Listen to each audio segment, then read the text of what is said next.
Good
morning, good morning, good morning. Welcome back to another episode of Rants About Tech Live, number 130.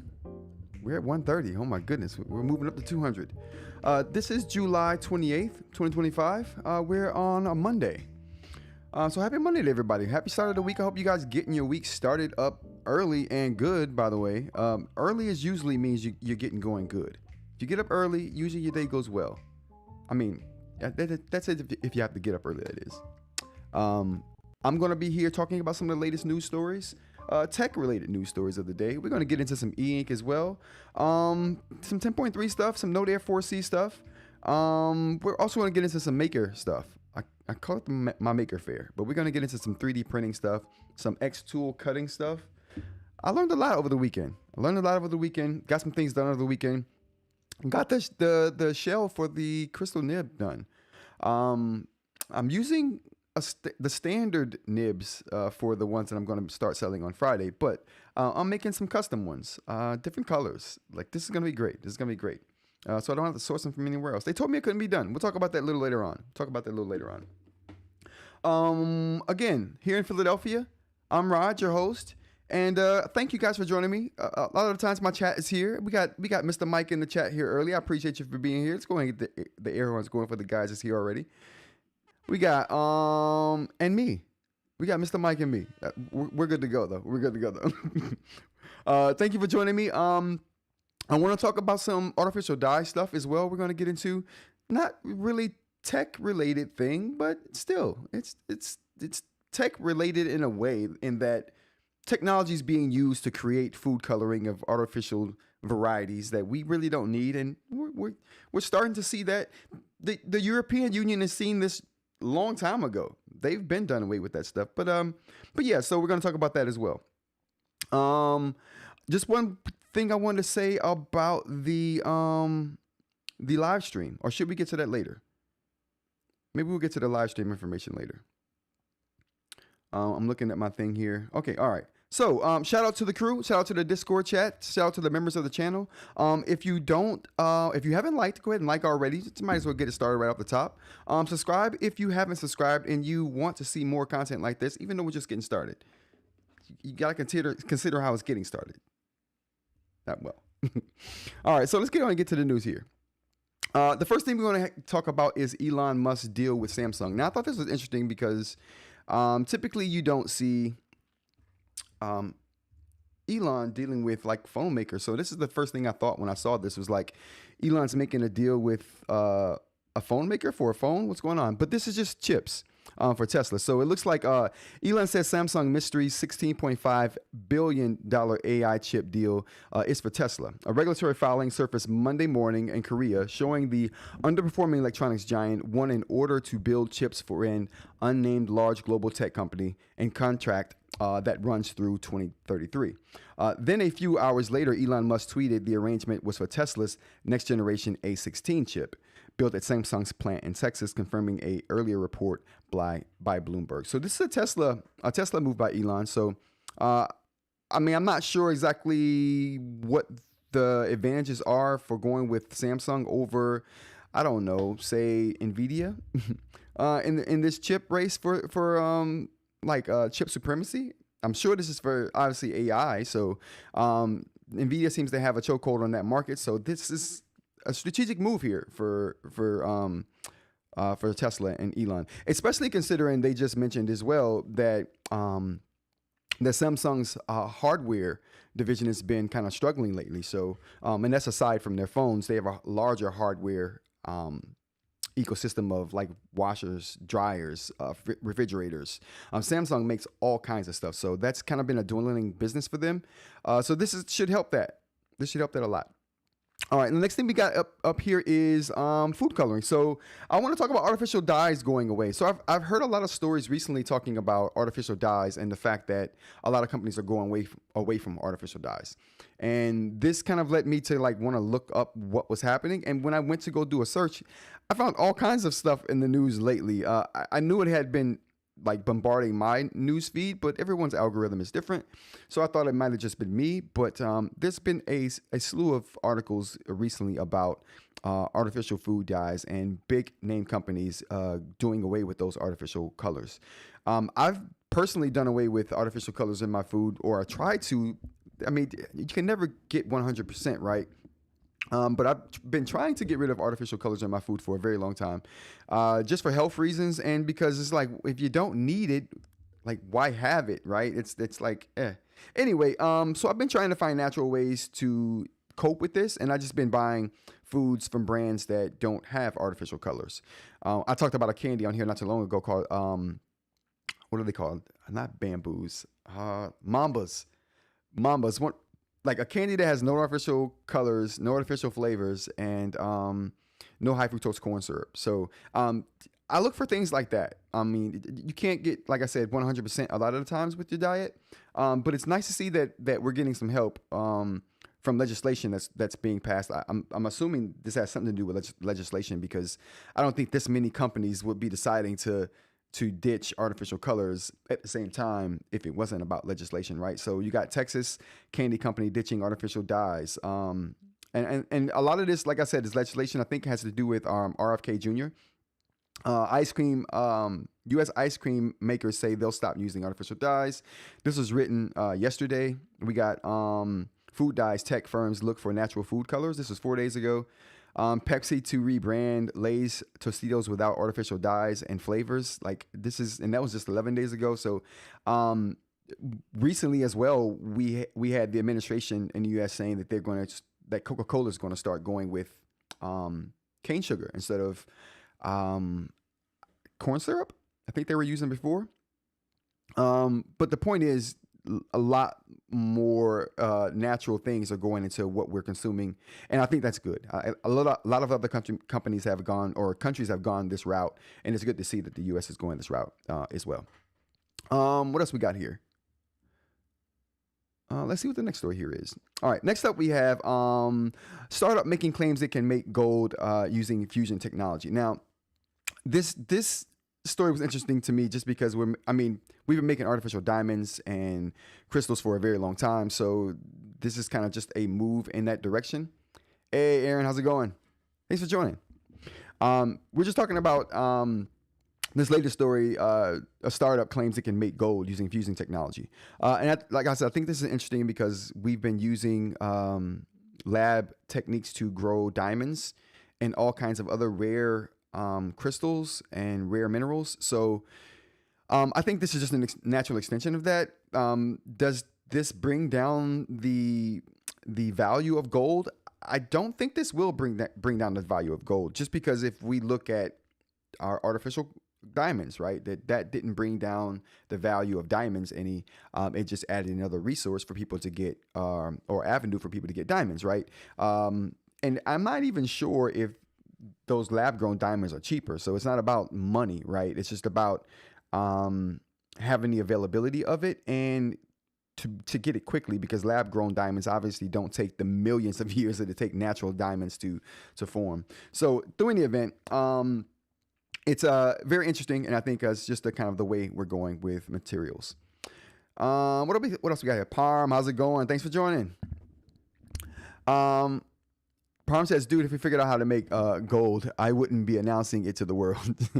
Well, I mean, someone announced that they knew how to make diamonds in the lab. So it's like, someone would have figured it out eventually. There has to be some cosmetic identifier, right, to this particular gold, because there are characteristics of lab grown diamonds, right? So I'm just thinking that there has got to be some telltale signal of lab grown gold as well.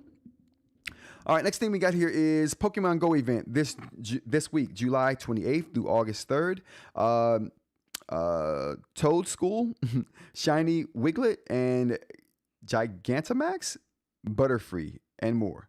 So I'm not really big into Pokemon Go like I used to be. So a lot of this stuff is kind of foreign to me. I just think it's really cool anytime a digital world has a real world date, if that makes any sense. Like if there's an event happening in a digital world that's happening on a particular date at a particular time, I think that's cool, because people can come in and join it and do this event together digitally. I don't know. I think that's really cool.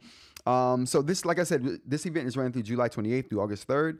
The schedule brings summer vibes, enjoying the Pokemon Go Adventure Week, the debut of Gigantamax, Butterfree, and Sweet Swarms event, and Fossil Research Day, plus weekly Spotlight Hour, daily raid hours, and Dynamax battles, Mega Raids, Go Battle League Season 23, and season-long delightful days bonuses. Again, I'm not that big into Pokemon Go like I used to be. I just think stuff like this is super interesting, so I want to point it out since it's a time-sensitive thing. And we're coming up on this starting today. So, yeah, if you are into that, enjoy. Last things we're going to be talking about news-wise or updates-wise is going to be Perplexity AI. So we talked about Perplexity AI last week and how it's basically an AI browser, a browser powered by AI, something I think Google should be doing, but whatever. So they've come along and done their thing with the browser. And just a quick update, it looks like the reviews are in on that, and it's not as efficient as it could be. So I'm going to keep an eye on that, but I definitely wanted to update you guys on the thoughts that have been coming in. I haven't tried it yet. It costs big dough to try that, and I'm not willing to buy in yet. But it seems like it's not worth the buy in anyway. So, but like I said, we'll keep an eye on it. H1 camera update. This was kind of cool because I thought we showed this last week as well.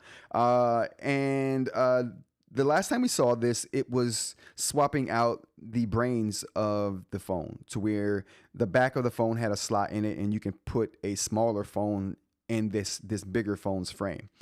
Now they're showing you can slot different cameras into the camera slot of this particular prototype. So again, this is just mock-ups. These are just prototypes.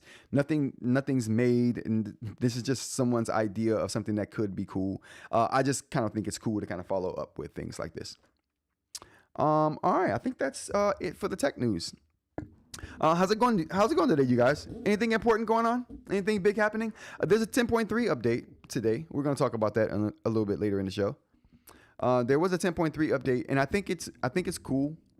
I think they added a lot of things I've been looking forward to on the 10.3 that I've been playing with on the Note Air 4C. So if you are a part of the beta, you can check that out. If you're not a part of the beta, you can check it out with me today. We're gonna take a look at that. Let's see what we got here. All right, so the first thing we got with the eInk news is going to be, so let's talk about the live stream schedule. So I'm just going to put this up on the screen here. This is essentially the live stream schedule we're going to have. Oh, can I get this? Oh, there we go. So this is essentially going to be the live stream schedule that we're going to have here. So the live stream schedule for, I'm going to make a post on YouTube today, and I'm going to make a post in the Discord. So you'll see this information again if you're trying to follow this kind of stuff. But Friday, 8/1/25 at 6 p.m. Eastern time is going to be the live stream. And that's going to be the Crystal Nib launch event, where we're going to do a Crystal Nib giveaway. And we're also going to do a Manta Spine prototype giveaway during that live stream. And that'll be, during that live stream, the nibs will go on sale as well at 6 p.m. So you'll be able to buy the nibs then. And that's how we're going to do it so far. Like I said, I'll make a post about this on Instagram. We'll do an Instagram post, we'll do a YouTube post, and we'll do a Discord post as well. So you'll see this information again, like I said, if you're interested in this kind of thing. What else we got here? Oh, eInk. So a couple more things I want to talk about is the Go 10.3 update demo. I'm not sure if you guys seen this, but let's go ahead and talk about it. See if I can pull it up here. I'm gonna pull up the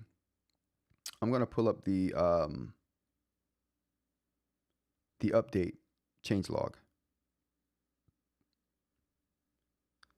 See if I can pull that up here.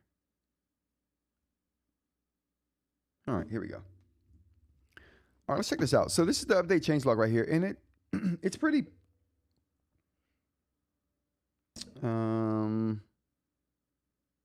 Yeah. Here we go.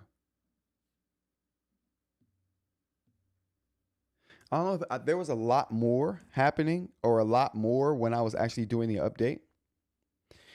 So I'm not sure if that update patch was I'm not sure if that update patch was everything that happened in this 4.0.2 update. But let's take a look at it real quick.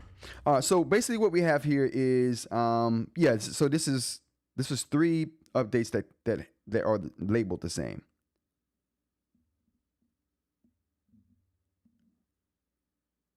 Oh, maybe not.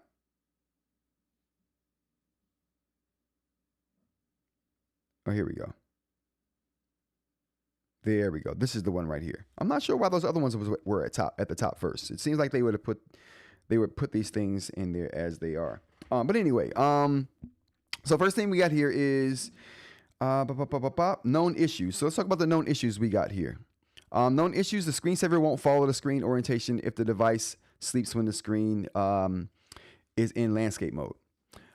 For Library and NeoReader, the syncing status could be abnormal when syncing highlights from and to third-party cloud storage.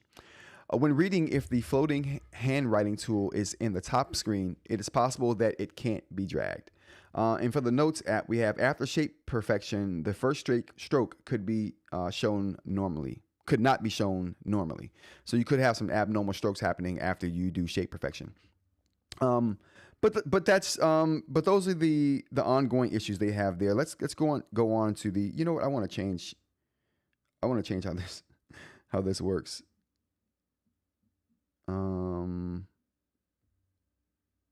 There, bam, there we go, a lot better. Phew, that was killing me, chat. That was killing me. Let's see what else we have here. We have system change logs. We have added 4 preset front light modes. You can switch between different reading light hues more quickly. Upgrade the eInk center to the brand new Boox Inkwise center. And we just saw that here when I just pulled it up. That's a very nice touch. Let me go back here.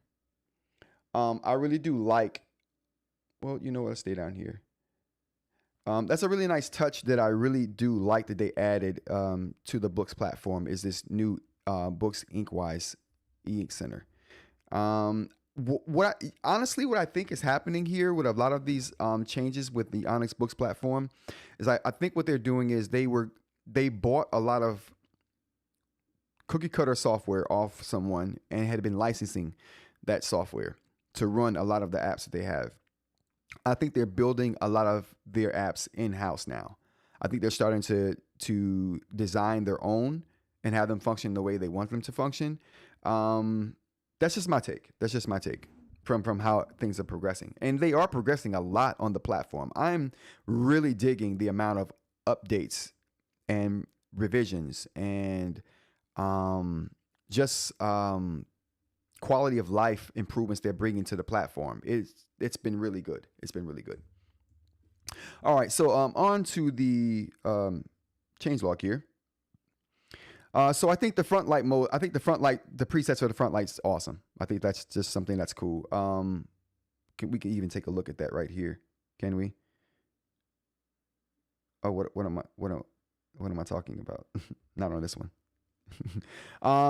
What else we got here? We have upgrade the eInk center to brand new Boox Inkwise center, which allows you to switch to different eInk optimization settings more quickly while you're in different use cases. Optimize the refresh modes.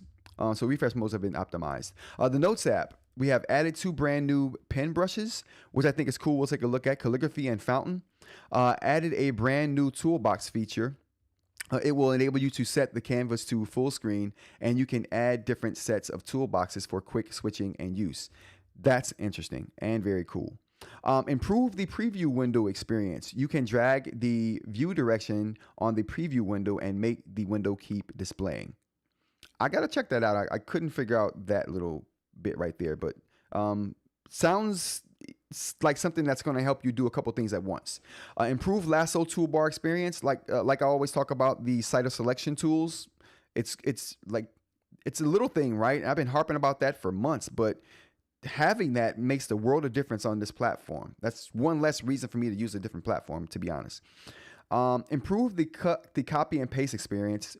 They literally improved it a lot. They made one mistake with the copy and paste experience, and we'll talk about that when we get there. Improve the link to notes experience. Now you can create a new notebook folder page instantly for linking to. I really do like that. That's an awesome little additional feature too. Improve the smart scribe experience. I can attest to that. Has been definitely improved. 100% improved. It's so good that I wanted to talk about it before I even saw it on here, because I had been noticing that it was better on the Note Air 4C. Improve the shapes. It is easier to see the angle change when dragging the shape to deform it. Only some apps support this. Now we go into the library and Neo Reader. For the library and Neo Reader, we have added reading themes for PDFs. Select and customize the PDF reading theme that suits you the best. Added backup and restore, which supports local backup and restores your library. Documents from the bookstore, third-party cloud storage, or encrypted documents are not supported. Added font family support.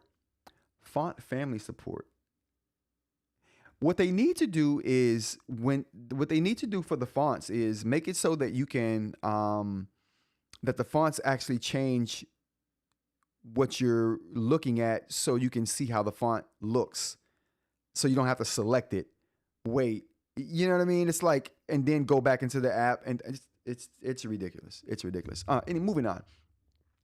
Pop, pop, pop, pop, pop. Added unload source file support. You can manually sync the document source files to Onyx Cloud. Added crop OCR support. You can select a specific area for OCR text recognition. That's great. Added a global toolbar. That's also great. You can access TTS, auto page turning, plus add pages and OCR through it more quickly. And again, this is just another example of them adding contextual menus. I've been talking about contextual menus for a long time, which is what the site of selection tools are, contextual menus. I'm glad to see them making things way more efficient. Like I said, I think this is just a result of them building in-house apps and building in-house systems. Added book color display options. You can customize what elements to display on the cover. You can choose to display the covers in a unified aspect ratio or the original proportion. Improve the OCR overall experience. You can check the OCR text recognition results and copy, translate, share them. Improve copy to experience. Again, making things more intuitive, I think is what's going on. Improve search experience. TOC, bookmarks, and annotations can now be searched. Tailored contents. That's awesome. Making more things searchable. Optimize the reading status bar. It can now support showing how your reading speed is and how much time it will take to finish the book/chapter. Awesome. That's awesome. Optimize the annotation toolbar. You can customize the toolbar now and fix some known issues and improve system stability. So those are the updates I got today. Anything interesting jump out at you guys, chat? Anything interesting jump out at you guys about that? I'm digging the scribbles. I really am. I really do like how they're handling it.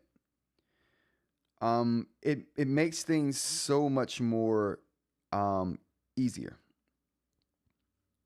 And just I'm gonna pull up the updates. I'm gonna talk about a couple of them. Let's see. I'm going to talk about a couple of these updates here. All right, let me pull them up on the phone here. All right, there we go. All right, so here we go. In the Notes app.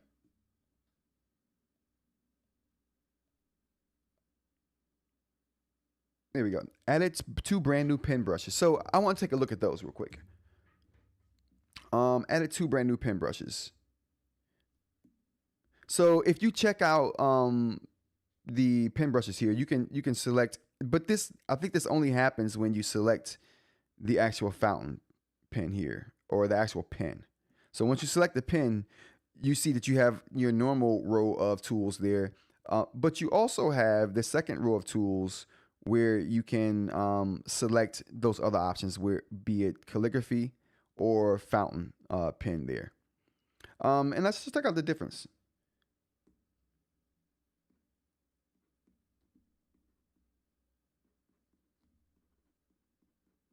Now, the line quality has gotten so much better on the Boox platform as well.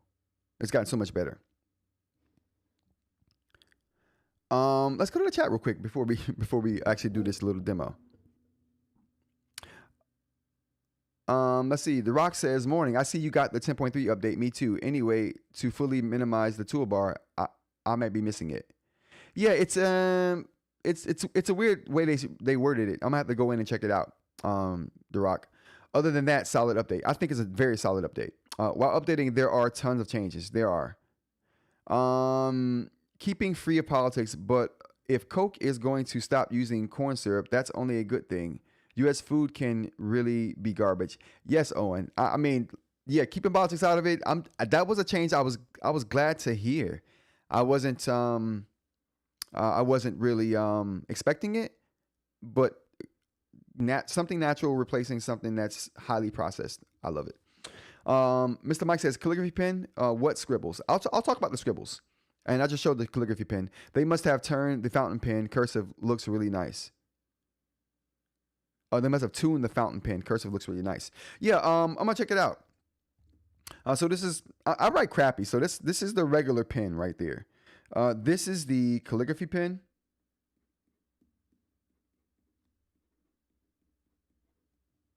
Okay.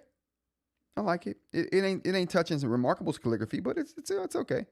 Then we got the fountain pen.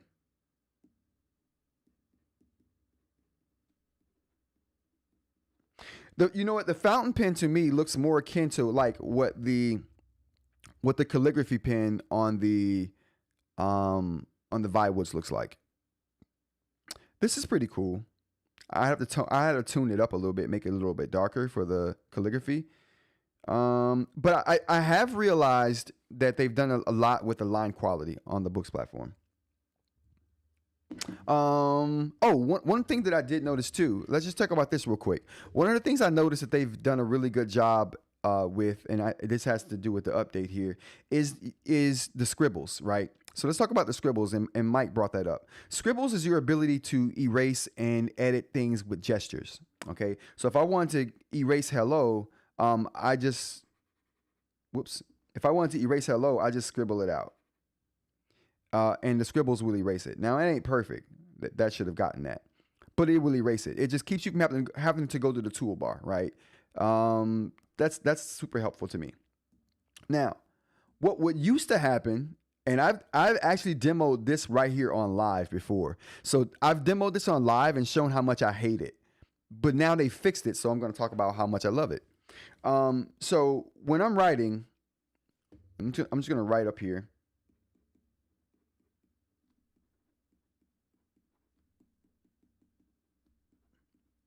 Now, say I wanted to get rid of the rod, and I wanted to write my full name. So I just want to do this. Oops. Let's go back.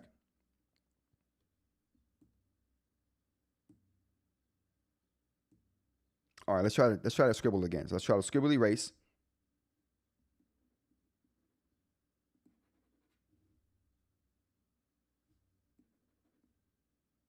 Okay, maybe it's not as good. So what would happen before is I would try to scribble something out. So I would scribble it, and then it would scribble out, and I before I could like make another correction somewhere. So say I wanted to like select this, move it over here, and select something else, it would not have selected it before. The scribbles was a bad example, but this is a very good example. So I'm moving something, I select the text, I'm moving it out of the way, and then I want to go and select something else. Before, I would have needed to pause.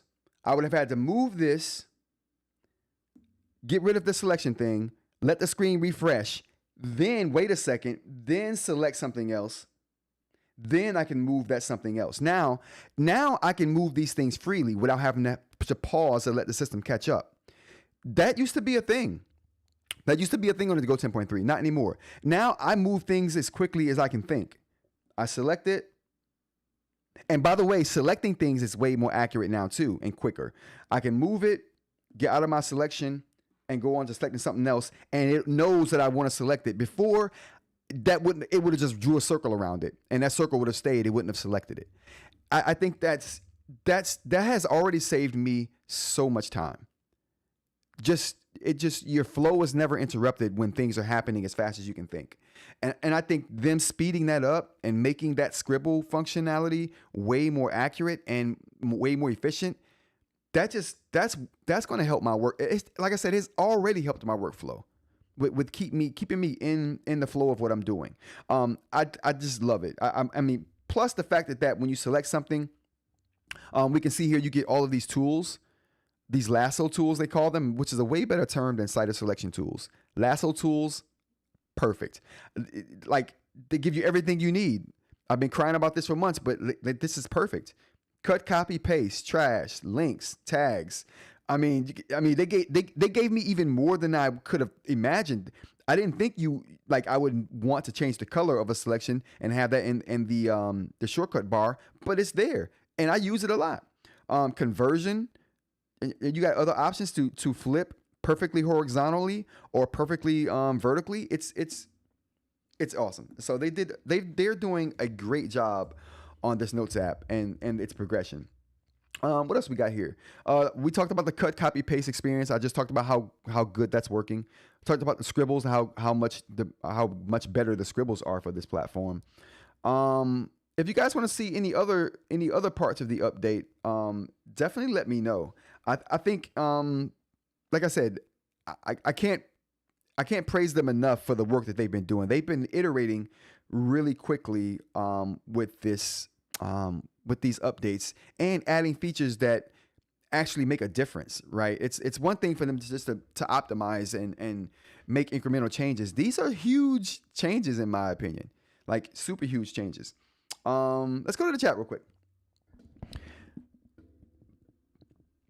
They must have tuned the fountain pen. Cursor looks really nice. It does look really nice. They definitely have tuned the line quality of all of their pens. Fun fact, there is more fructose in most corn syrup than table sugar. Yeah, absolutely. Wait, there's more fructose in most corn syrup than table sugar.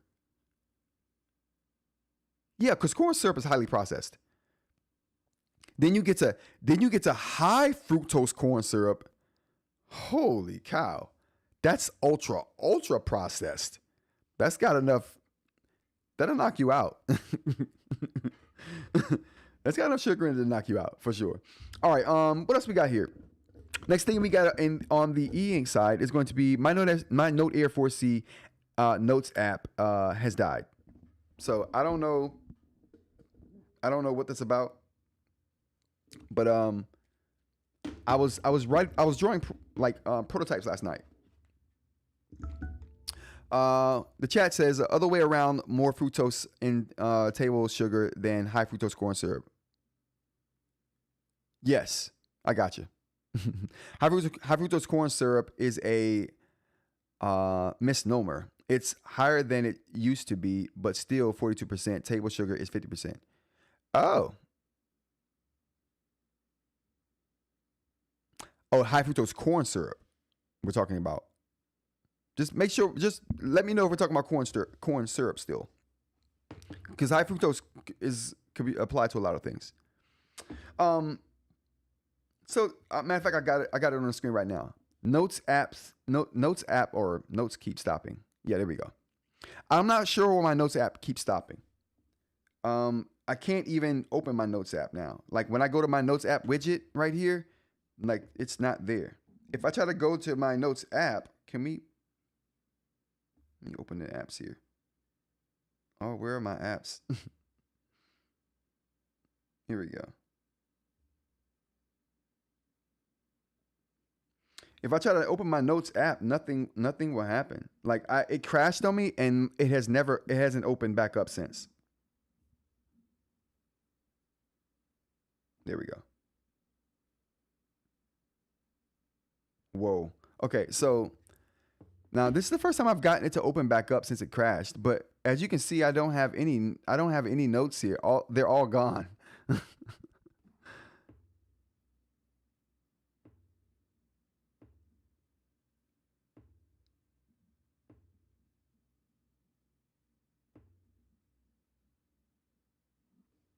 So it won't even let me. It won't even let me get through creating a note. Yeah, it's not working.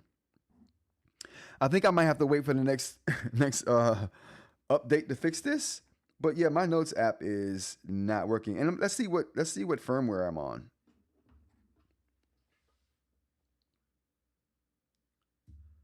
Let's go take a look at what firmware I'm on really quickly.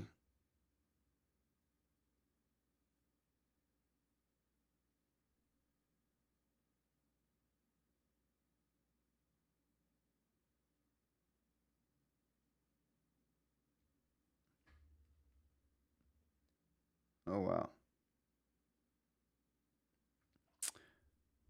So I'm trying to get to the version update. So I'm on 4.1 beta 0627. So I'm still on 4.1 beta. I'm hoping that they release an update for this, cause yeah, that sucks to not be able to. I mean, this is how I do all my drawing and all my prototyping and reading news in the morning. I use this like newspaper. It's awesome. I can still read on it, but I won't be taking notes on it for a while. Duroc says, I used to work in the sugar industry. Oh, snap. Good to know. Insights. Owen says, I have to say that on the whole, if RFK does anything to bring the U.S. close to regulating food on parity to the EU, something good will have come from this far. So, dude, I literally was thinking the same thing this morning. I was like, I don't agree with everything that happens politically in the U.S., and I don't disagree with everything that happens either. I'm kind of bipartial. But the point of the matter is, I was skeptical about RFK, but if he's done a few things that was good. If he can bring some regulation to this, you're right. Some good would have come of it, and I'm all for it. I've been saying this, like the food coloring and just the artificial flavors and colors is what I've been on a protest against for years. I cut that out of my diet. Like I said, you can't be 100%, but for everything that I can cut out, I have. Did this update give the Go 10.3 infinite scroll? Yes, it has infinite scroll now. Let's check it out. Well, actually, I'm lying. I don't know if it has infinite scroll. Let's check it out though.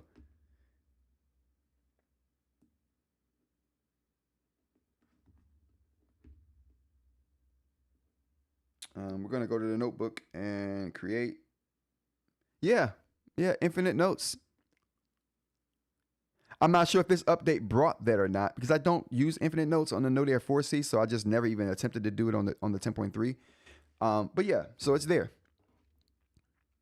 Parmesan looks like yes, but you have to create a new notebook. Seems they use special templates for infinite scroll. Yeah, yep, definitely. See, you had already answered that. I didn't even need to do anything. What else we got here?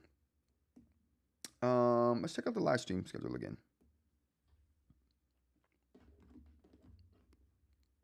Boox device. Oh, we already talked about Boox devices improving. I really do think the Boox software is improving a lot.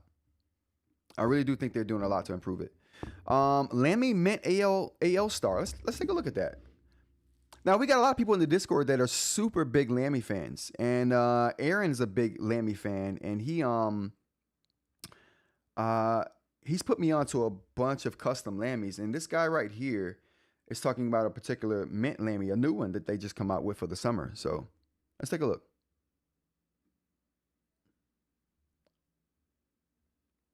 Oh, whoa. My bad, Chad.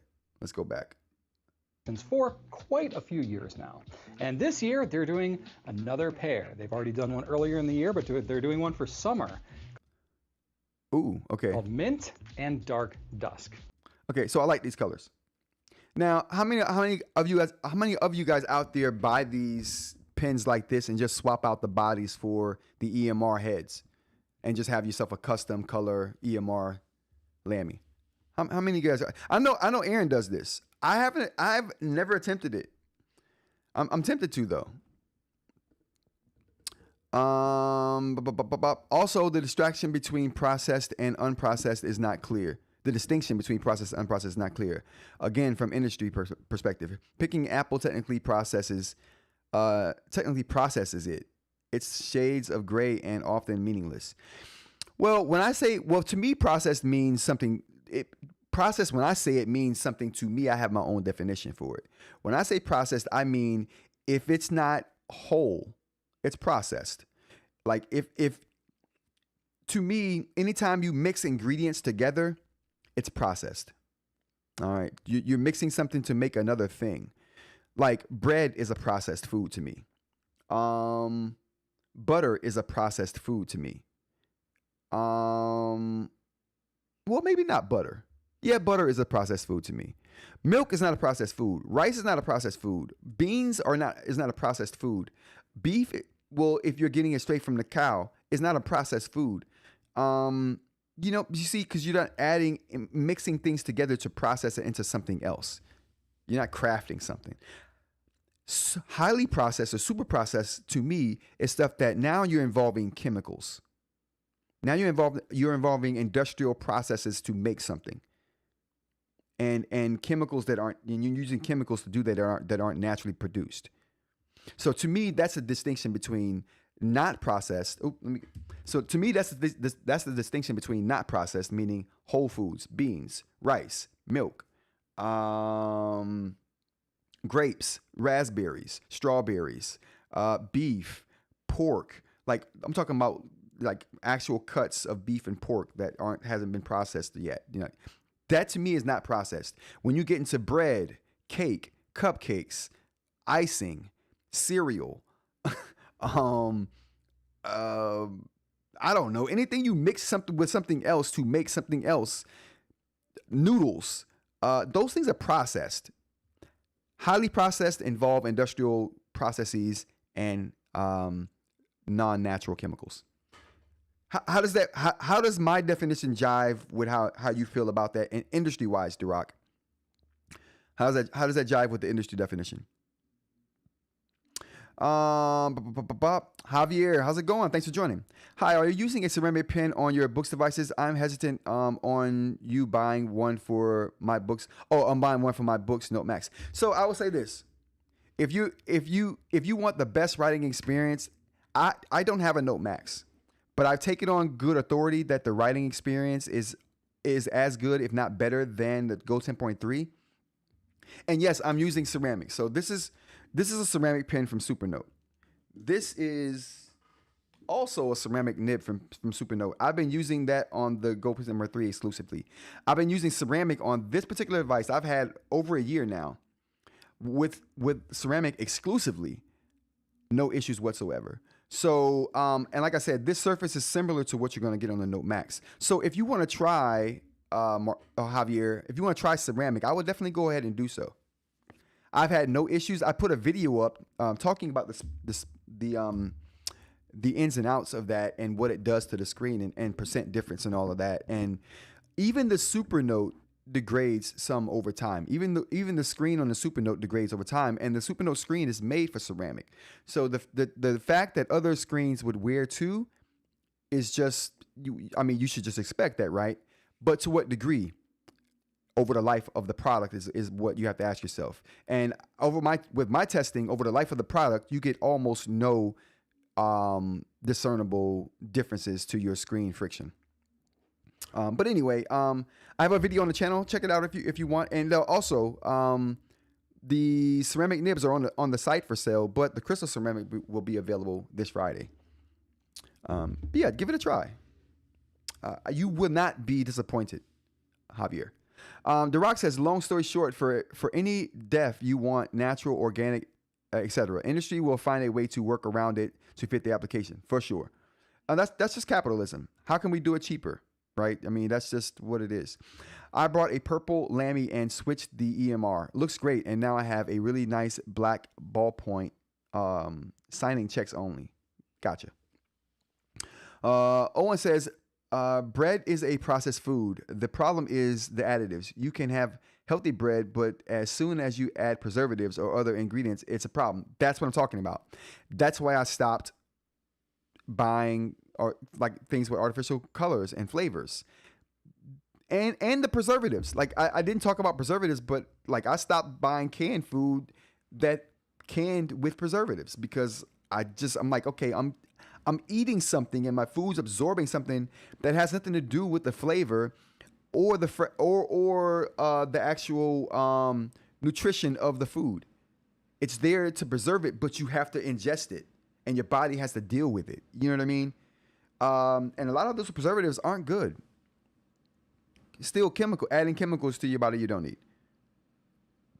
Cooking is the ultimate process.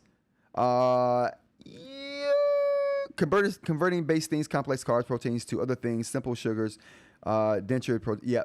I can see that. I can see that too. I never thought about that being a process method, but you're right, because it does change the chemical compound of the foods. Carrots get more sugary, and depending on what you think about sugar, could be bad for you. Shades of gray, for sure. Historically, salt is a preservative, prevents mold growth. Shades of gray. Well, it's been used as a preservative, but it's natural. You see what I'm saying? I don't mind having salt or preservatives that are natural. Just like I don't mind having coloring in my food that are natural. Like if I need red color in my food, let's use beet juice. or mixture of carrot juice and beet juice. I don't know. We don't have to use artificial coloring for that. We have natural ways of doing that. Salt is a natural preservative. I'm all for that. And plus, I love salt. So, all right, let's get back to this Lamy. There we go. I'm loving the colors of these Lamys. I just think it's kind of cool. Again, time-sensitive thing. These are colors for the summer that Lamy's putting out. And if you're into that kind of thing, now might be the time to go check the site out. And, yeah, check out what they got over there. What else we got here? I think that's it for the... Oh, no, Supernote and Reddit. So there was a Supernote keywords thing on Reddit I wanted to take a look at. Oh, actually, there were a couple things on Reddit I want to take a look at. So let's look at some eInk Reddit stuff. So someone posted some pictures of a bookstore in Hong Kong, selling Onyx Books products. I'm assuming, or this. I think this may have been a store that was selling stuff. I don't know what, from the way the wood looks, because it looks like a wood shop. But they must have a books corner or a books segment in this store, because, I mean, this don't look. Anyway, but we're going to take a look at the pictures. Oh, yeah, this is nice. They got quite a few books devices there. So yeah, this definitely looks like a books section of a bigger store. Of a bigger wood shop, should I say. I don't know what this... Oh, that was just a card talking about other devices. Okay. Thought that was super interesting. Is books my best option? Someone asking a question on here. I don't know why I wanted to look at this. We'll come back to that. More Safari. More Lamy Safari colors. Like, we got Safari addicts here on Reddit. I mean, this thing goes deep with the pen colors. They need a pixel orange. I need to make a color called pixel orange. Is Manta compatible with Wacom LP180 pen? If it is, can I program both buttons to specific actions or shortcuts? No, you can't. The Supernote platform will only accept one button inputs, although you can double click that button. Let's take a look. So you can double click that button. Oh, where's my pen with the button? Where's my Lamy? Oh, you guys, I don't know. All right, holy cow, there we go.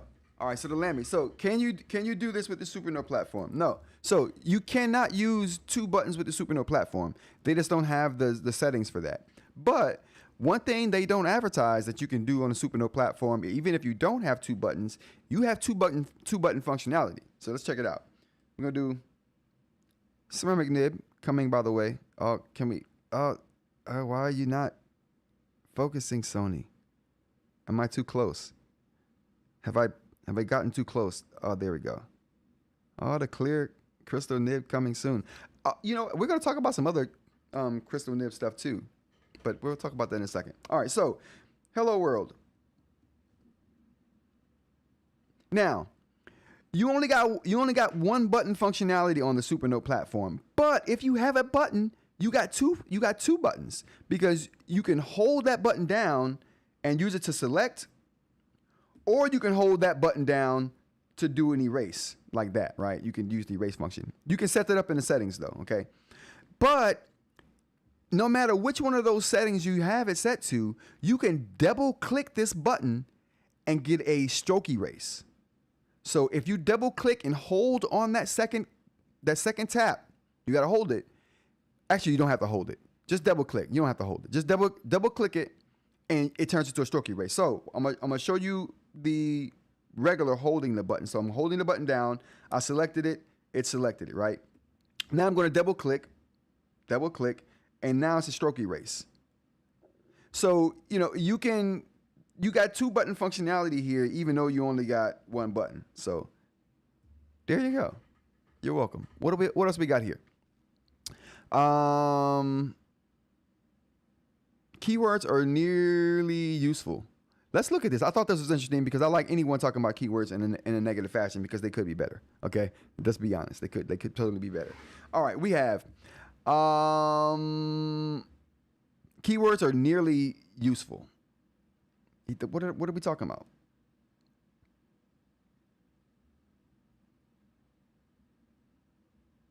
I don't see this guy's thing. I don't.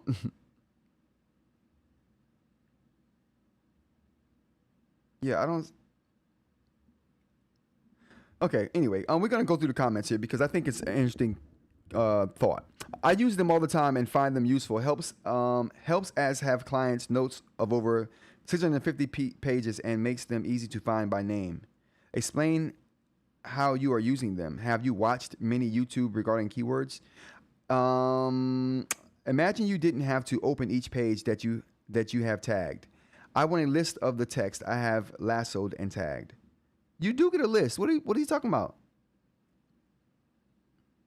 This dude's, I don't know. He's not thinking straight. You seem to be trying to select multiple words and make one keyword out of it. Which you can do. You can do however you want. But a keyword is usually just that, one word or a couple words. But I'm only making a keyword out of what I select. I don't want to mess up the handwriting recognition. So my thing with this was that he said he wants a list of the keywords. You have a list of keywords. If you go to the keyword index, it gives you a list, and you can view those keywords how you want to. I don't think I have any keywords in this particular notebook here. Let's see. No, I don't have any keywords in this particular notebook. But if you just select, a thing, you can make it a keyword. I don't like the keyword process, okay? This process could be way better, but whatever. We're going to say hello. Oh, boy. That didn't do what I wanted it to. There we go. All right, so now I have a keyword there. And you can view those keywords. You can sort it by page. So wherever you have a keyword, it sorts it, gives you a list by page. Or you can sort it by keyword, and it gives you a list of your keywords right here. I think it's an alphabetical order there. So yeah, keywords are useful. They're like tags. Keywords are tags essentially. But the thing is, if they need to give you some kind of graphical representation. I think tags also should have a graphical representation. You know who I like? You know what I like? One of the features I like about the Remarkable. This is one of the features. Remarkable is the only one who does tags correct. And this is why I don't like the tags in any other platform, but I like the tags in Remarkable's platform. And I'm gonna show you why right now. Again, Remarkable 2 right here, and I'm using ceramic on the Remarkable 2, and it feels good. I don't know. I like it. Anyway, so let's just take a look at. Let's open something I have tags on. Matter of fact, let's look at tags. Let's take a look at tags. I'm gonna go to. We're gonna go to Rants About Tech. And no. And what's cool? Now you can do combinations of tags, which is kind of cool too. I like that. There we go. So Go 10.3 has a few notes right in it. So what's cool about this is that they give you a graphical representation of your tags. So right here, if I go under tags, not only can I get a list of all my tags, but I get a list of combinations of tags that I want to use, right? And it shows me those notes. And not only shows me those notes, it shows me the notes and what other tags are there. Right? We can see the tags and what other tags are on that particular note. That's super helpful. Now, if I click on one, let's just click on here. My cloud limit is reached. That's one of the bummers of the Remarkable platform, Connect. They need to just do away with that. Just give us, just give us our. There we go. Just give us our free backups, man. Just give us our free backups, Remarkable. Okay, so I can go here and look at a graphical representation of all the tags that's of tags, but especially all the ones that are on here and other ones. They're selected there. I don't know. I think they do it well. They give you, okay, on this particular page, I have 3 tags. right? And these are the ones here. They do it well. I love how the remarkable oh, you didn't get the chance to see that. If I kick the tags right here, I get them showing me what tags are available or what tags are on this particular page, right? And I got other tags that I can choose from, like a short list of my most used tags. So it quickly lets me add the tag to the page. I think how they handle tags is awesome. I think how Remarkable handles is awesome. Supernote could learn from that. Onyx could learn from that. But yeah, but I think Supernote has a way and a chance to make tags even more useful if they just added highlights to tags. If they allowed you to highlight something like right here, and it recognized that, hey, he wants to turn that into a keyword. Not only do I know it's a keyword because it's I made it as a keyword, but anytime I come back to this page, anything that's highlighted, I can see that, okay, that's a keyword. And maybe give us an option. Give us an option for people who don't want the highlighted to be a keyword to not enable that option. But people who do want it to be a keyword, we can enable that option. This is how highlighting works in the actual Reader app, where if you highlight something, it becomes like a keyword in its own little keyword section. That should how the Notes app work as well. Let's go to the chat real quick. The Rock says, "Ha, and I don't get me on natural. You know what's natural? Hemlock. Killed Socrates. Nature has killed Socrates. Socrates. What are Socrates? I don't know what Socrates. I know it has something to do with the political hierarchy, but I don't know what. Nature has no interest in keeping you alive. Oh, it does. I actually think the contrary. I think if people ate locally, if you like, it's just like me coming to Philadelphia. When I first came to Philadelphia, the allergies ate me alive. Like when allergy season came, the allergies had me crying. I could barely drive because I'm coughing all the time. People think I got like COVID or something because I would drive for Uber too. Like people think I had COVID or something because I'm coughing. Like the allergies would decimate me. And I don't even have allergies.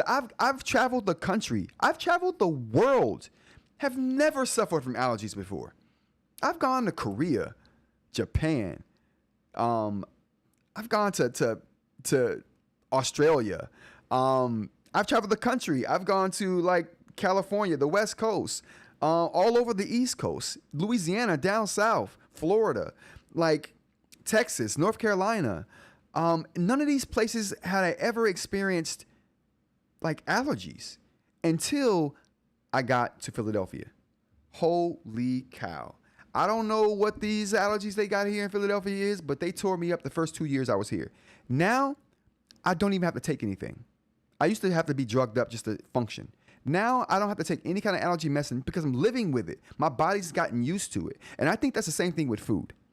I think your body does well eating the food that grows in the same environment that you live in. That's just my personal thought. So I've been on this kick trying to buy more local food. Going to farmers markets, going to local food stands where, you know, the local farmers. We got a lot of Amish here. Going to the Amish market, buying things because that's locally grown stuff that's dealing with the same things that I'm dealing with living in this area. And I think once you eat foods that are grown in the area that you live in, that you're surviving in and thriving in, I think that just does your body better. Your body processes it better. Your body deals with it better versus something that was grown in a different state and in different conditions in a different country. You know, I think there's some merit to that. I really do. What else we got in the chat? It works for All-Star and Safari pins, says Aaron. Yeah, that was talking about the. That's talking about the pins we have here. Yeah, swapping these points out, these parts out to get you a unique looking EMR All-Star is a good idea. And I haven't done it yet, but I definitely want to. Do we care that Boox only lets you apply 5 tags to a keyword or phrase? Yes, we care. Only 5? I didn't even know that, Aaron. I had no idea. Listen, if you guys want to know the ins and outs of Boox systems, check out 2530 Media. Aaron's here in the chat right now. The dude is doing big work with uncovering a lot of what is new, what has been added that's new to the platform, using existing tools. If you want to know workflows and check out some use cases that are pretty unique, and maybe it will fit yours as well, check out 2530 Media for sure. Alex Pitt, how's it going? Thanks for joining. I currently own both the Viwoods 10-inch model and the Boox Note Max. I'm considering whether I'm missing out on the best writing experience by not having the Supernote Manta.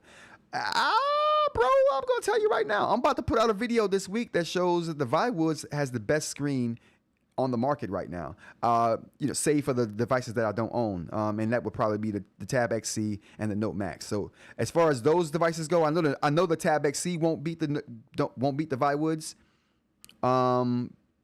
just because it's a Kaleido 3 display, and it's not going to be as bright or as vibrant or as contrasty or crisp for a lot of reasons, but.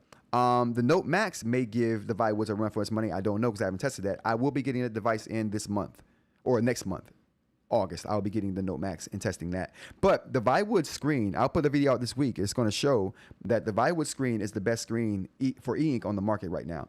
It is the brightest, has the most contrast, and as far as color accuracy goes, you'll see why I say that.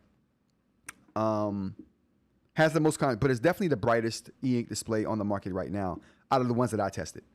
So, and as far as writing feel goes, it's as good as it might be as better than the Supernote for some people, because they both have Mobius displays, which is going to feel and look really good. Okay, they're both super durable. The Supernote has a more squishy feel, but I use, on the Viwoods. Where's it at?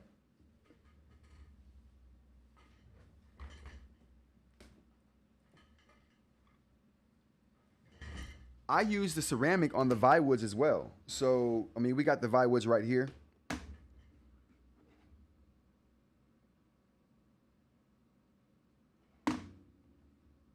Okay. So we got the Viwoods right here, and I use ceramic on it as well. So we have the Supernote ceramic pen here. Whoops. Feels really good. Feels really good. And then we have the Crystal Nib Lamy here, which is a clear ceramic.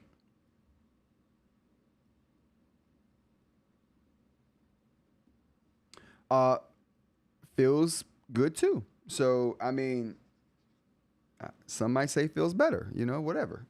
But yeah, so you're not missing out on writing feel if you have the Viwoods. I'm going to tell you that right now.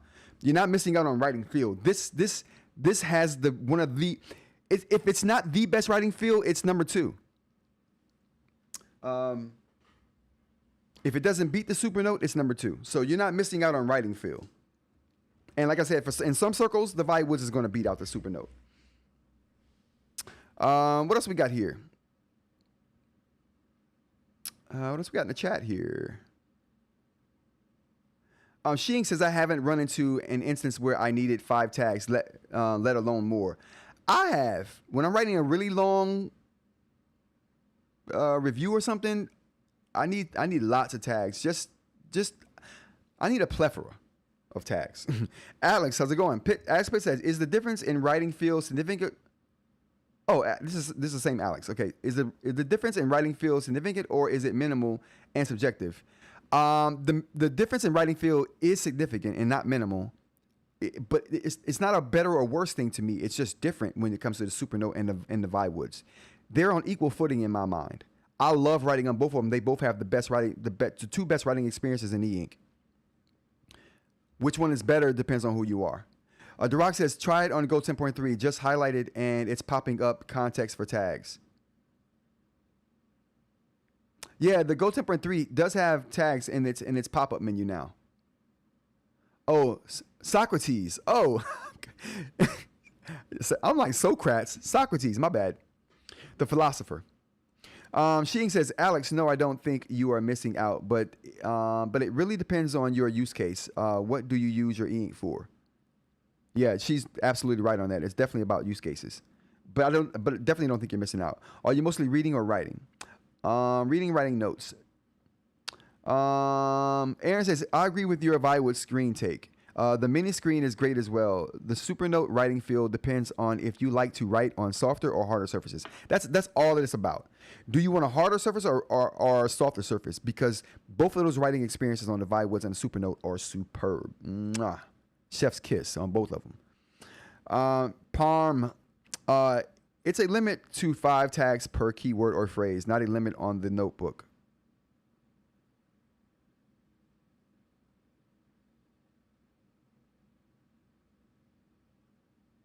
Five tags per keyword.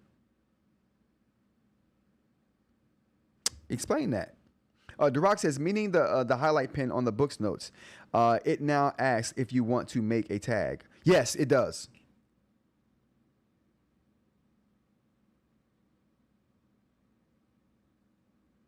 Wait, whoa. Oh, wait, whoa. Wait a minute. Duroc, I didn't understand what you were saying. If what you're saying is correct, let me check this out. So you're saying the highlighter pen,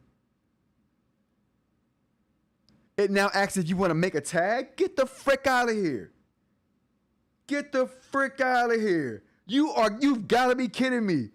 Onyx took me up on the idea and not Ratta? Nah, bro. Nah, that didn't happen.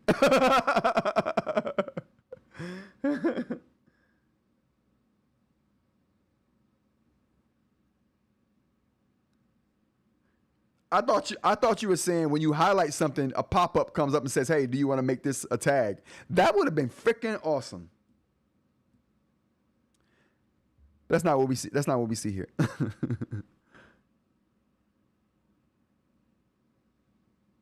This is the highlight pen, right? Yeah, it's the highlight. Yeah, it don't give me that option. Maybe on the Note Air 4C.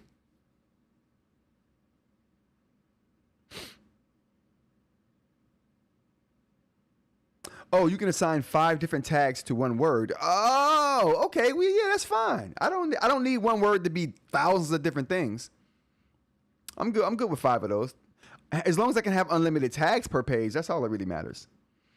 It just did it on mine, but now not. Let me figure out why. Yeah, dude, that would be crazy. I would love that. Dude, I would love for someone to have taken me up on that. Jay asked me a question about what one of the features we would like for notes. I'm telling you, that's one of the things I would love to have. And I said that to him. All right. What else we got? I think we got through the Reddit already, chat. I think we got through the Reddit. Yeah, we got through the Reddit. We ended it on the keywords. Last thing we got up here is going to be the maker stuff, okay? Let's get to the maker, the DIY section of the show. DIY, my bad. So here we go. Couple of things I want to talk about with things I've learned with making things. I broke my xTool cutting knife. So let's take a look. So I'm gonna show how I did it and what happened here. Let's take a look. All right, chat. So this is the holder for the knife in here. This is the blade right here that I snapped off of my machine. Luckily, I didn't break this or the head that holds this. Oh yeah, the machine we're talking about is this machine right here. We're talking about that right there. Yeah, I'm glad I didn't break my machine. It didn't break like the arm that sits down here, and I thought that's what happened. I thought that this mechanism right here had broken, but it was just the blade that broke. Thank goodness. I can replace the blade way easily. That's only like a $20 fix right there. It's like a $20 fix. Okay, so, but I broke the blade. So the blade would normally fit in here like that. You know what I'm saying? It would normally fit in there like that, but it snapped off. How did it snap off? So, it snapped off because I was trying to use a blade to cut poster boards. And we can see this poster board is about a little over 3 millimeters thick. Okay, just a kiss over 3 millimeters thick. And I'm like trying to figure out ways to cut this, right? So what would happen is this thing would go into the thing and it would cut it and start cutting it out, and it would spin the blade would spin to try to get the best cutting angle, right? And instead of pulling, let me see here. Instead of the blade pulling out and then spinning to make the next cut, it just stayed in and turned while it was in there. And I thought it was going to break then, but it didn't break then. It turned, as you can see here, you can see where the blade went in and turned at. So I quickly stopped it when it did that. I stopped it, the blade pulled up, it retracted, and everything was fine. Now, the last time I tried to do it was this right here. This is what happened the last time I tried to cut. So the blade goes in, it goes in, it cuts, bam. It turns while it's in there, but I lessen the pressure. So if you lessen the amount of pressure that's on your knife for cutting, it will come up a little bit more, but not enough for it to not have this happen. Like the blade is still inside the poster board and turning, which is causing these gouges right here. So it does it again. Now, I realized that it had come over here and it started turning and it wouldn't stop turning. And I'm like, why is this knife turning? It's going to break. So I pushed the stop button. It stopped. But the blade didn't raise up. The blade tried to go back to its home position while it was in the poster board. Chat, I'm so upset. So this brings me to my next thing right here, which is how do you properly cut poster board with your X1 or your xTool M1 Ultra without breaking your blade? This is how you do it. You don't, okay? You just don't do it with the xTool M1 Ultra, okay? Just, you know what you do? You do what I did. You do this, okay? You go on Amazon and you figure out, or you go on, you ask Cliff, okay, your friendly neighborhood AI. You say, hey, what's the best thing to use for cutting poster board? They might say lasers. They might say a lot of things. I can't use lasers. I tried the laser. Oh, it's just going to burn. It's going to leave a scorch mark out here. It's nasty. I don't want to do that. So no lasering. It's got to be knife. So this is what I did. Let's here look at. We're gonna go to my Amazon cart, okay? I'm gonna show you guys what you should do in this case, okay? Boy. All right, here we go. This is what you should do. If you have an xTool M1 Ultra and you want to cut poster board, don't do this instead. Okay, so what we're going to do here, we have Fisker rotary bypass trimmer. Now listen to me.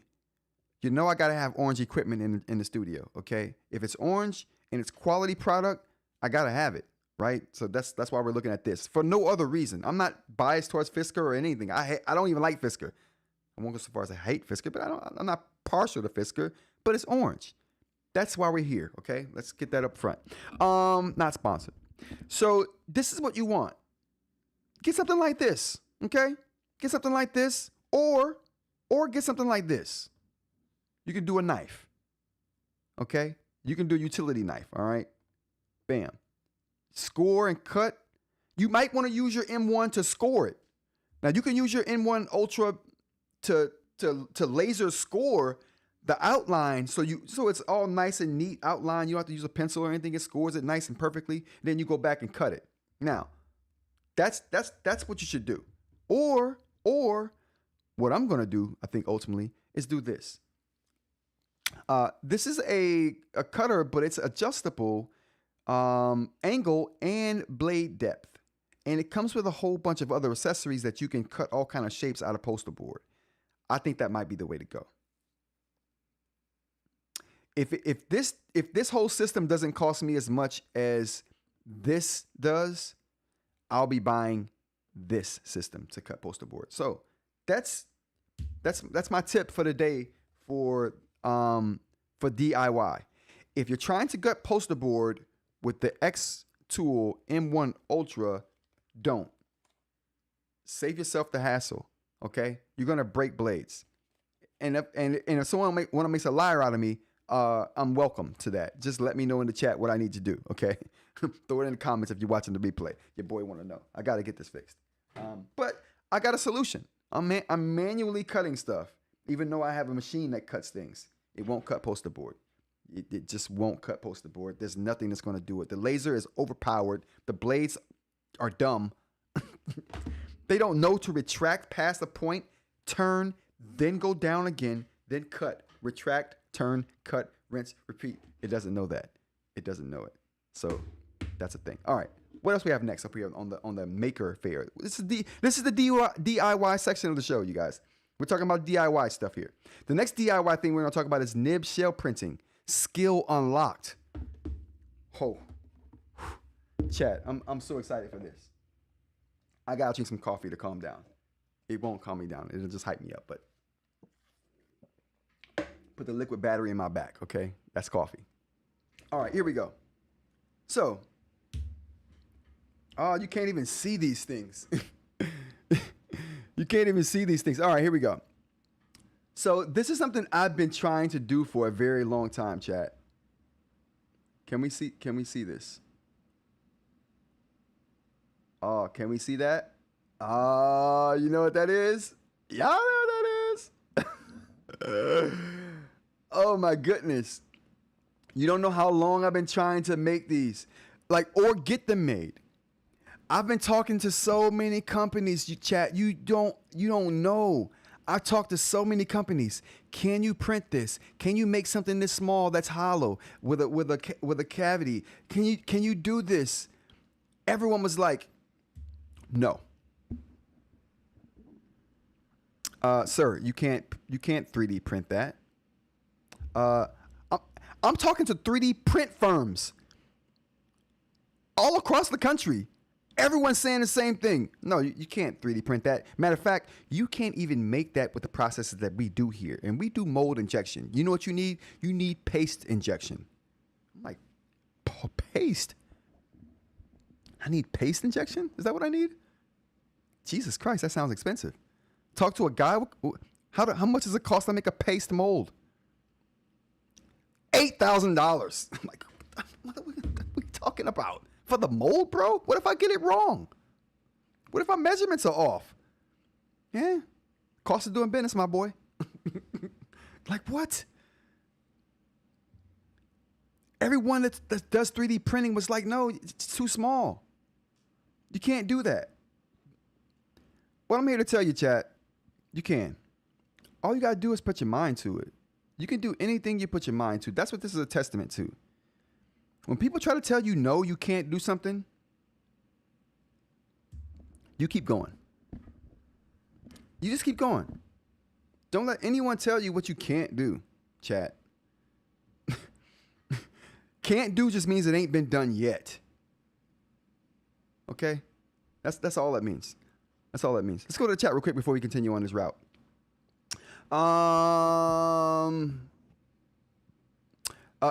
It just did it on mine, but now not. Okay, let me figure out why. False alarm. It was doing a lower highlight into a upper in a single stroke. Okay. I think Boox think I was drawing an AI circle and selected the text. Yeah. The triple highlight still doesn't make a tag. I wish it did. I really do wish it did. Duroc says, I try to avoid single-use tools.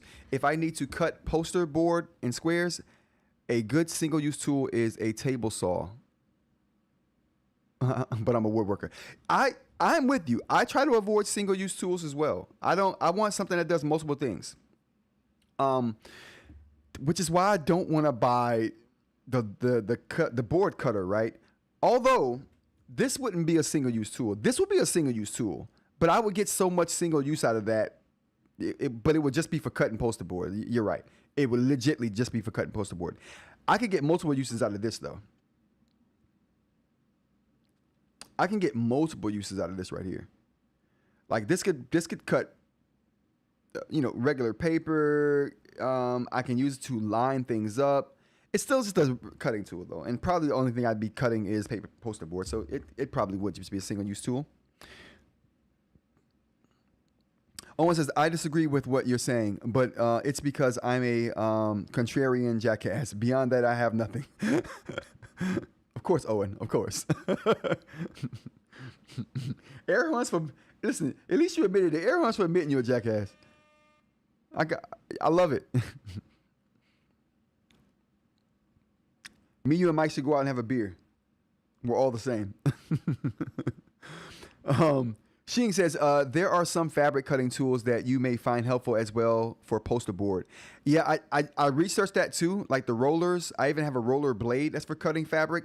It did the same thing. It dug right deep into the Posterboard and was trying to turn while it was in the Posterboard.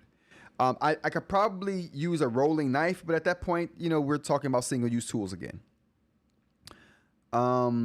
Duroc says, "Oh, probably is that prints are weak in the Z-axis of up the nib. You might try to snap that nib along the barrel.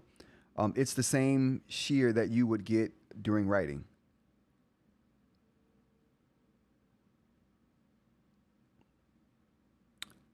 Explain that, Duroc.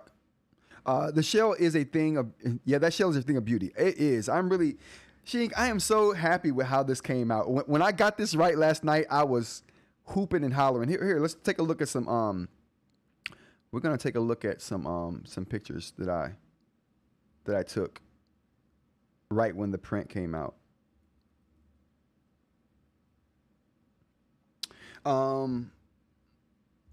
So this is this is when I was jumping up and down in my apartment. I'm sure my downstairs neighbor was pretty upset with me yesterday when I figured this out.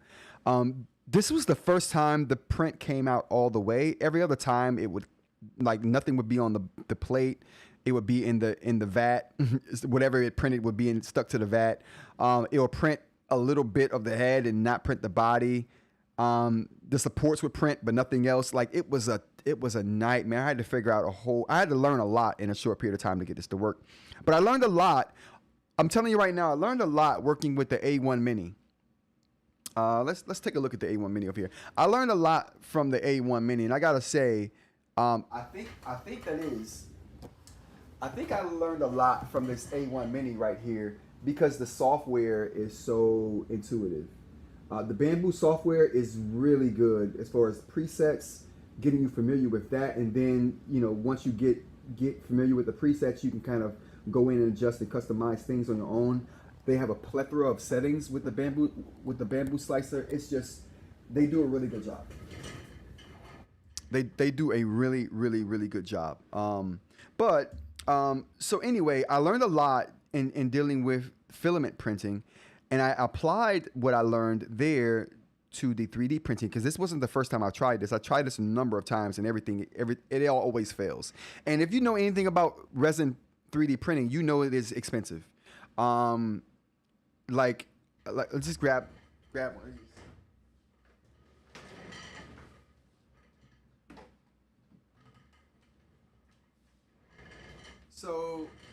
So my printer.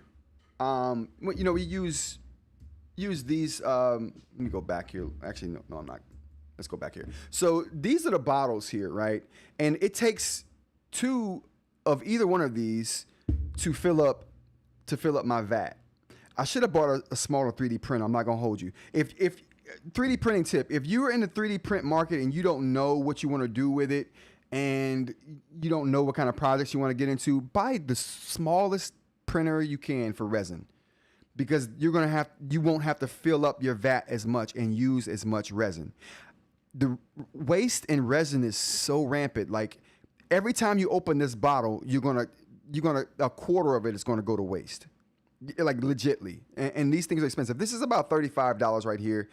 So I'm putting $70 worth of resin in that tank whenever I go print, and I'm gonna lose probably $20 of that, maybe $15 of that resin every time I go print something because of the waste that's involved with resin printing. So it's not an inexpensive hobby and a route to go about doing things, but man, the results you get are really good once you learn it. And just unfortunately, learning requires you to to have a lot of waste and spend a lot of money because you're going to make mistakes, and mistakes cost a lot of money in resin. But anyway, so I haven't tried to print this a lot, but I've had about 3. This will be my 4th session, and my 4th session ended up in me being able to print these nibs here. Man, I'm so happy. The pen goes through the nib. I showed that too. So let's go back and take a look at that. So this was when I pulled the prints out, and I was jumping up and down, ecstatic, happy that this is my first attempt at a print that actually printed to fruition, like all the way through with the supports and everything. So I was like, okay, this could be good. This could be good. What else do we have here? And then I'm like, okay. I let it sit for a while, let it drip a little bit. I took another look at it. I'm like, okay, they look good. The head is there. The shaft is there. Like stop it, Mike. Oh, Mike's not here. Okay. But yeah, it would look good. And then we get to this, and then the real test. So I washed it. I cured it. Oh, there we go. I washed it and cured it. And, bam. And there we have it. I stuck the pen through it, which tells me the nibs would go through. Now it's just about me dialing in the settings to get everything proportioned 100%. I'm super happy. When I stick a clear nib in this clear sheath right here, it's gonna look so good. I can't wait for that moment. So yeah, super happy with how it turned out. And like I said, people told me it couldn't be done. It was too small. It's not gonna come out right. But like I said, just, as long as you have faith in what you're doing, and you believe you can, that's really all that matters. Prove yourself wrong. Don't let someone else prove you wrong. All right. Anyway, so there we have it. What else we got here? A couple of things what I learned while doing that. Okay, so I'm gonna go over a couple of things I learned while I'm in that process. Oh, you know what? I also have a picture. Of. Can we get out of here? I also have a picture of. There we go. This is the actual sheath inside. A pen I should never have put it inside. Piece of landfill trash right here. The default pen that comes with Boox products. Whatever, but it was only one I had handy that didn't have a nib in it already, so I just kind of see if it would fit. It fit perfectly. It fit perfectly, and I legitimately can't wait to start using these. I won't be using these on the first round of crystal nibs. I'll be using the other default nibs, but yeah. Mike says yes. I'm glad you caught that. But yeah, so it'll be cool. I'm super excited for it. What else we got here? Some things I learned here. Bottom layer exposure when resin printing. If you're printing with resin printing, one of the things you want to take care of is your bottom layer exposure. You will know if your bottom layer exposure is too high. And typically, I'm telling you right now, every time I've used default settings for a manufacturer of resin on my printer, which is the Elegoo Saturn Ultra 16K, every setting for the bottom layer, the exposure time is too high. And you'll know it's too high because you'll hear a thud when your plate goes to separate from the vat film. Because the vat film will get stuck to the plate and it'll try to pull away from it, and it won't separate initially, but the pressure of separation will cause it to separate, and you will hear a thud when it bounces back into place. If you hear that, any thud of any kind when your plate is separating from your vat film, that's a sign, a clear sign that your exposure time is too high. Typically, I have to reduce my exposure time by 5 seconds at least on every preset I've ever used on my Resin 3D printer. So keep that in mind. Bottom layer exposure. That's the reason why a lot of my prints failed initially, because of that harsh action. The bottom layers didn't form properly, which left the layers after that to not form properly. So you don't want that snapback. You don't want a high exposure time for your bottom layer. It should be higher than your other layers because you want it to stick, but it shouldn't be so high that it's causing your vat film to snap back in place from the pressure. All right. Next thing I got here is washing times. So if you are washing your prints after you resin print, I'm not sure. That's something I got to work on. So I'm still working on the proper time to wash, but I do know this. I've washed things for an extremely long time, and I know that I washed them too long because they start to fall apart. So if you overwash your prints, they will start to get brittle on you and fall apart. So the IPA or whatever you're using to wash your prints will start to eat away at the resin to a degree to where it'll harm the integrity. So they'll start breaking apart. It'll get brittle, and you don't want that. So the fear of underwashing is that you don't get off all the excess resin, right? But for me, I'd rather have some excess resin on my print versus having a print that's structurally not sound anymore. You know, that's turned brittle because I washed it too long. So I'd rather wash too little than too much. Something to keep in mind. Curing times. Curing times for 3D prints. I noticed that longer times seem better, but I also heard that you can over cure and your prints will become brittle. I haven't experienced that, so I'm still working with curing times. What's the optimal curing time? And that's going to depend on the machine you have, the prints that you're printing, how big they are, how intricate, hollow, all these things, all these variables play a part in your curing and washing time. So it's a very unique thing to you, your machine, and your prints. But it's something that you will want to figure out and get dialed in, else your prints will suffer structurally or cosmetically if you don't do enough of either one of those things. Another thing I realized too with curing times. So it's been my opinion that once you use a curing machine, let's take a look here. Can we take a look over here? There we go. So it's been my opinion that this is the curing machine right here. So it's been my the opinion that when you're using the curing, I think I have it off. When you're using the curing machine and you're curing it, basically the base here comes off, and this plate here just turns and spins, and these lights turn on to cure whatever you're curing. But I realized that this curing process that you're doing on here with the UV lights isn't the only curing that your prints need to do. You also put that there. You also need to let your prints cure with time, right? You need to let time cure and just the process take hold. So some things that you're curing, you put in the UV thing, they're not ready to use right away, right? They don't have their full integrity intact. It takes 24 hours, sometimes a week, for your prints to sit and become structurally sound, for all of the curing processes to finally complete, right? So there's more curing to be done than just what you do in the UV machine. Sometimes it's about giving your prints some time to fully cure.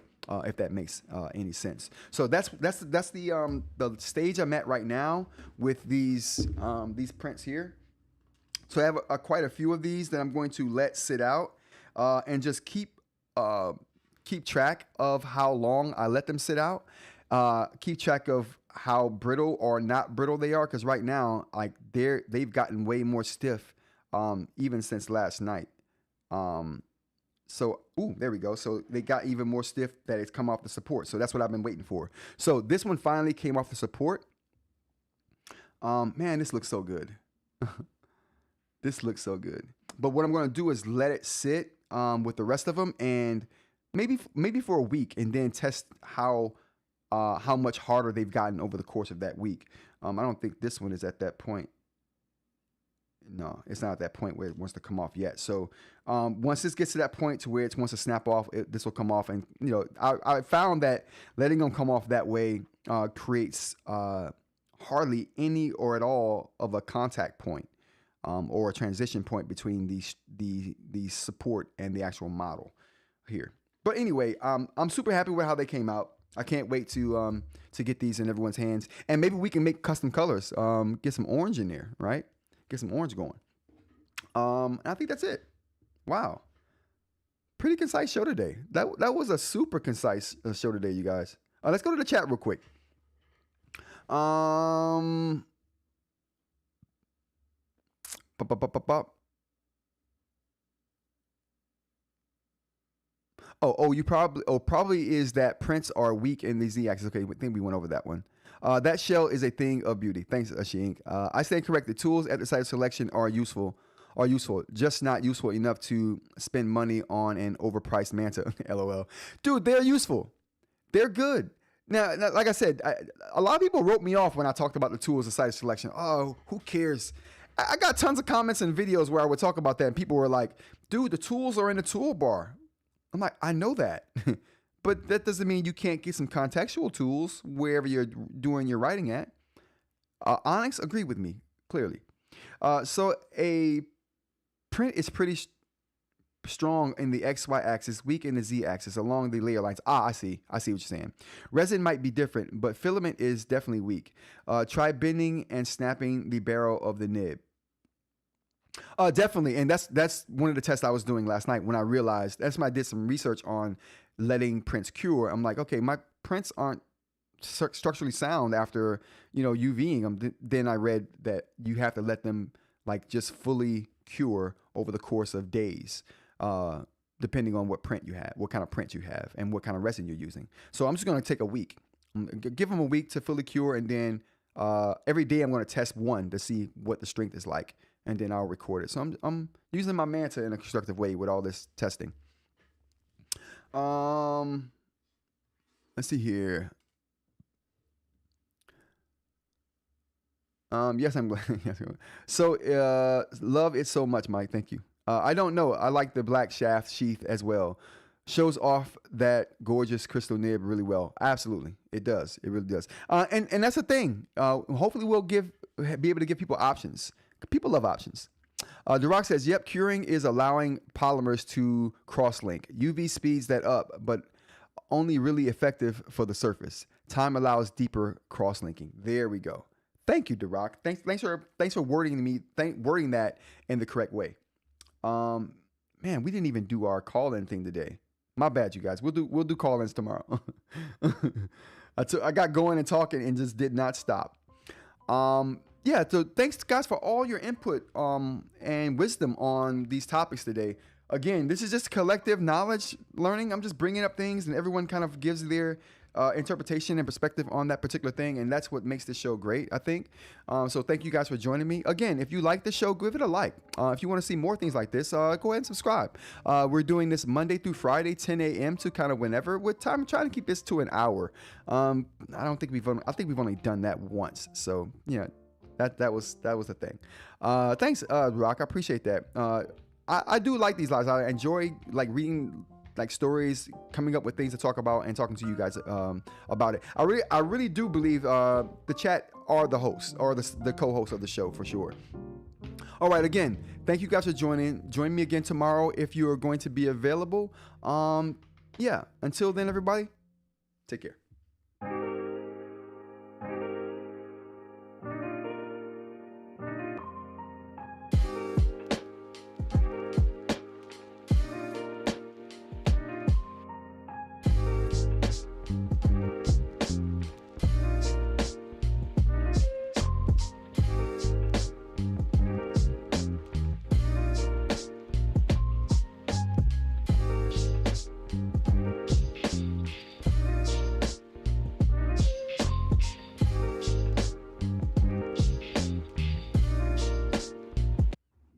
Wait, Alex said he didn't know what the best ceramic nib was. We gotta before we leave.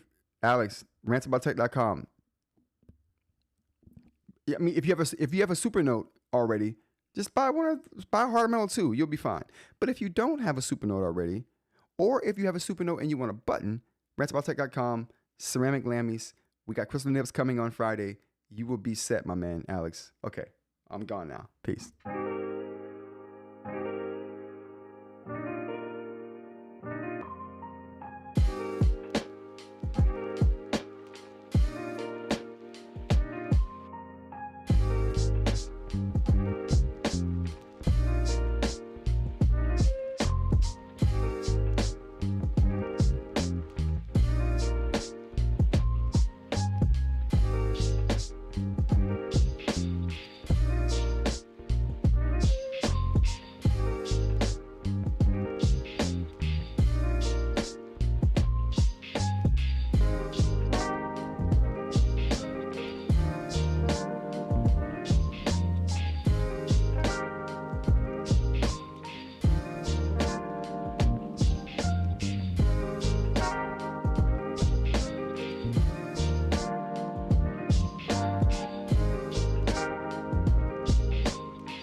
you.